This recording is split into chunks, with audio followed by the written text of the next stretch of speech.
My question is for Keith Pitt. I'm an old netballer, taught to play hard and fair. How does it sit with you to play on a team with Scott Morrison when he wants to be the captain, coach and manager and play himself in every position on the court? Does Mr Morrison need to be sat on the sidelines by the umpire until he learns his place and to play by the rules? There you go, Keith. Well, I was a netball dad for a while. My girls are getting a bit older now and they haven't continued with any of that. But even to your previous question, I mean, there's been talks about a Royal Commission and investigation and inquiry, and I'm quite supportive of that, as long as it includes all levels of government, because were some strange decisions at a state level as well, whether that's Premier Palaszczuk stopping people from accessing a hospital because they're on the wrong side of the line, massive lockdowns in Victoria, with a whole heap of really challenging positions. But in terms of our government, the previous government, I'm very comfortable with the decisions that I made, 100% rock solid. Can I just ask, though, Keith, to make that point. Can I just ask, though, Keith, there is a timeline here, and I want to try to get this clear now that you knew in 2021, yes? It's somewhere in 2021. Okay. I'm working through the details. So you were aware that Scott Morrison had also sworn himself into your portfolio. He'd made a decision effectively overruling a position that you wanted to take on an offshore project, a gas project. Well, they're your words, not mine. This is obviously a case that's before appeal in the court right now. So I can't make any specific comment. He had made that decision. I assume he was making that decision not just as Prime Minister, but also as your co-minister. Well, he issued a statement in February where he stated that he'd made a decision under the Offshore Petroleum and Gas Act, and that was pretty clear and pretty public. Now, whether I'm uncomfortable, unhappy, it doesn't really matter. That doesn't affect the operation of the government or how decisions are made. It's about ensuring that we are making the right decisions, and they are in accordance with all of the requirements. So at some time in 2021 you knew. We're all discovering now this week the extent of this. Why didn't you tell others in your own party, the Nationals, in the coalition as well? Well, you're making some assumptions there, mate, I've got to say. I did raise it with the leader. You knew in 2021, so you alerted people, did you, that Scott Morrison had secretly sworn himself into your portfolio? I had a discussion with Michael McCormack as leader of the Nationals, as you would expect I would. I had a particular view, but Michael was the leader. He was responsible for the agreement between what did he say? Our two parties. What did he say? That the Prime Minister had sworn himself into your portfolio as well? Presumably the Prime Minister then, Scott Morrison, had not told Michael McCormack. Was that news to him? Well, look, in terms of a very specific issue, we had a number of discussions over a long period of time. If we look in general terms at PEP 11, that's an exploration permit that's been around since 1999. It's nothing new. Sorry, it's 20 years. I'm just trying, just for people in the audience, trying to just get some clarity around this, because so much of the questioning has been around secrecy. You told Michael McCormack, Scott Morrison has sworn himself into my portfolio. Is that what you told your then leader? Well, if I recall correctly, I think Michael may well have been at one of those meetings. But as I've said, sorry, I'm working my way. I just don't understand what you're saying here, Keith.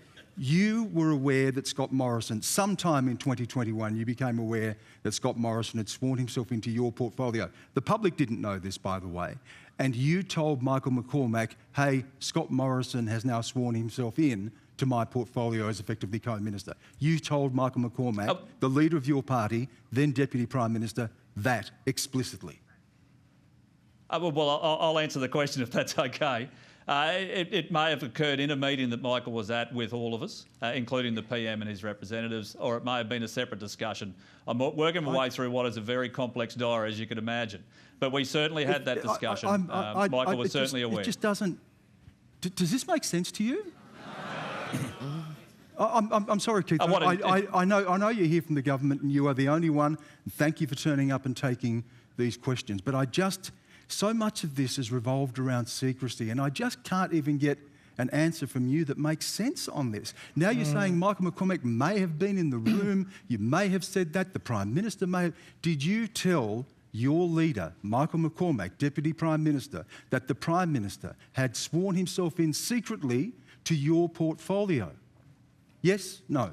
Well, mate, I'll use my own words if that's all right. Yeah, we had a discussion. Michael was aware.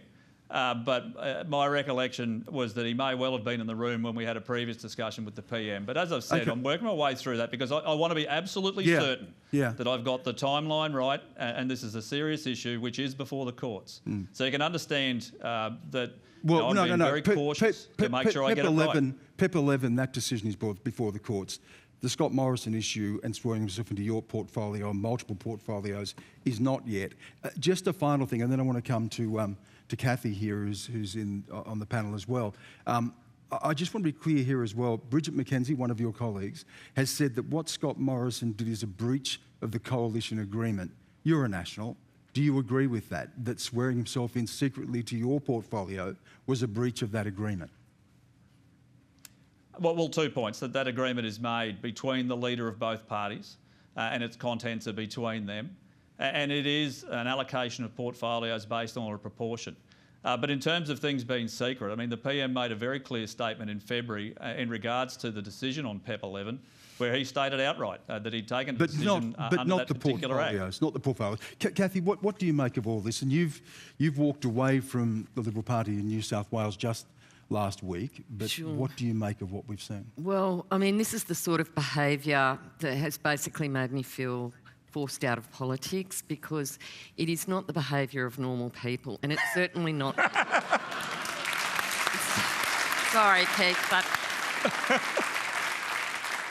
I'm just an electrician, mate, former farmer. I understand, doing my best. But we all know how teams work, and this is definitely, the captain...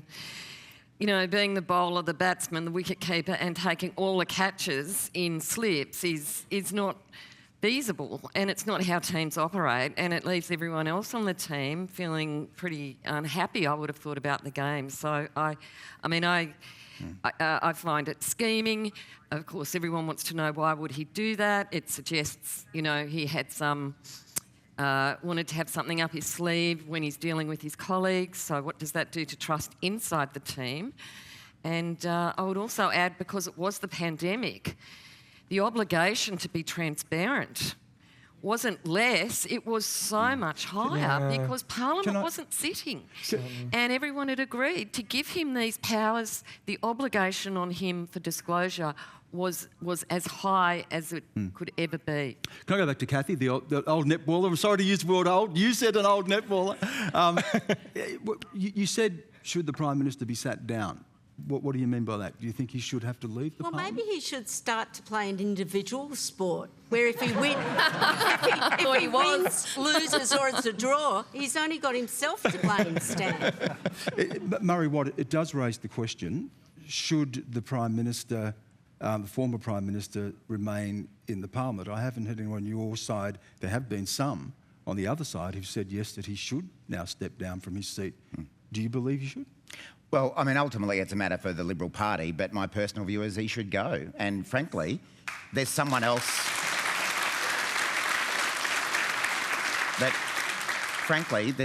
on this panel here tonight who was in on this as well and knew about it. This is an extraordinary revelation tonight on the show that the Deputy Prime Minister of the country was in on this as well, apparently. I don't know whether there were other members of the National Party who knew about it. And this point about the coalition agreement is another problem here. It is a secret agreement. We were calling for years when we were in opposition for the coalition agreement to be revealed. So we've got a secret agreement between the Liberals and the Nationals that is now breached by a secret appointment of a Prime Minister that the Deputy Prime Minister knows about. I mean, I don't know how Keith and Michael McCormack justified that to their National Party colleagues, that they've reneged on an agreement that's supposed to be giving them as a party and therefore country people more of a say. Well, Keith's had a chance to answer some of those, but Blak Douglas, what do you make of it all? Well, your conversation there is like trying a right-handed boomerang with your left hand in the wrong wind direction. It's going nowhere. And I think we're all tired of it. You need to talk straight, you fellas, And so certainly Scott Morrison's no Michael Jordan, let's put it that way. He couldn't run the whole show, but that's all. I think we're really asking for that transparency and who's going to step up to the plate and actually offer that to the people. And can we not use taxpayers' funds to find out what happened?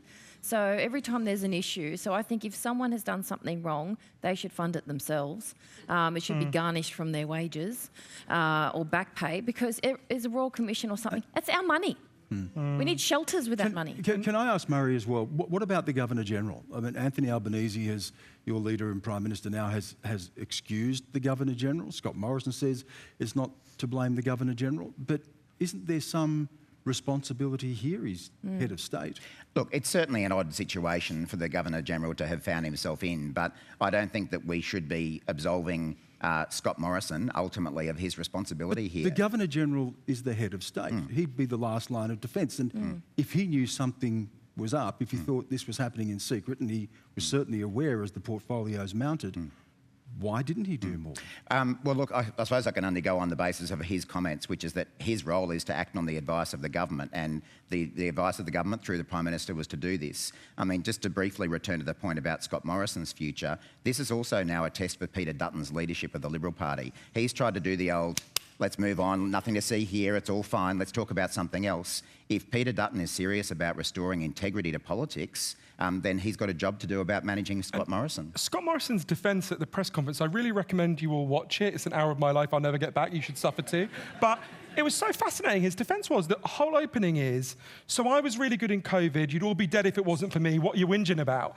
And I thought this is a really peculiar response to what he's been accused of. It's deeply weird. The ends don't justify the means. Yeah, I want to move on to our next question, but before we go, Keith Pitt, what do you think Scott Morrison's future should be now that we've had even people on your side calling for him to step down from the Parliament? Well, Murray's got his talking points up, so he's right. But he's elected by the people of Cook, as I am by the people of Hinkler. I mean, this is how our constitution works. This is how you're elected to the Parliament. It's entirely a decision for Scott and the people that he represents. I'll be doing my best as a member of the opposition. It's not a position that any of us want to be in, as Murray would know. I'm sure he's very pleased to be part of the government. But fundamentally, I stand by the decisions we made throughout the COVID pandemic. They were the right decisions based on the information we had at the time. And as I said earlier, I'd welcome an inquiry. I mean, if Murray wants to ring Albo and say, hey, let's go, sorry, Prime Minister Albanese, well, let's get on with it.